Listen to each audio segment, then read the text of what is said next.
FECHS Koring town की जानिब से शजरकारी मुहिम का आगाज कर दिया गया। पहले मरहले में 300 से जायद पौधे लगाए जाएंगे। शजरकारी का मकसद माहौल को सरसब्ज और शादाब और कुदरती हुस्न से मालामाल करना है। नन्हे रिहायशी रिहान का कहना है कि बाजे खरीदने से बेहतर है पौधे खरीद कर लगाएं और माहौल को साफ सुथरा रखें। सीनियर सुपरवाइजर कोरिंग टाउन सलामत खान और मोहम्मद अल्ताफ की जेर निगरानी कोरिंग टाउन के रिहायशियों समेत बच्चों ने भी शजरकारी मुहिम में बढ़ चढ़ कर हिस्सा लिया और कोरिंग टाउन समेत पाकिस्तान की फलाह बहबूद के लिए दुआ की गई। अक्कासी राजा साजिद। हमारे YouTube चैनल खबरनामा TV को सब्सक्राइब, Facebook पेज को फॉलो और लाइक कीजिए ताकि हर नई आने वाली वीडियोस आप तक फौरी पहुंच सकें। शुक्रिया।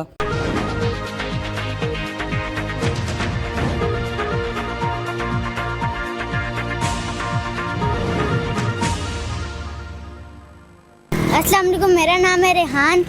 आज मैं इधर कोरिंग टाउन पे आया हूँ और देख सकते हैं ये शख्स हैं जो यहाँ पे सारे पौधे लगा रहे हैं। आज मैं भी लगाऊंगा, तो आप लोगों को भी चाहिए कि आप लोग भी पौधा लगाएं और बैंड बाजों को छोड़ के अपने पैसे ना ज़ाया करें और एक सस्ता सा पौधा लेके यहाँ पे लगा दें।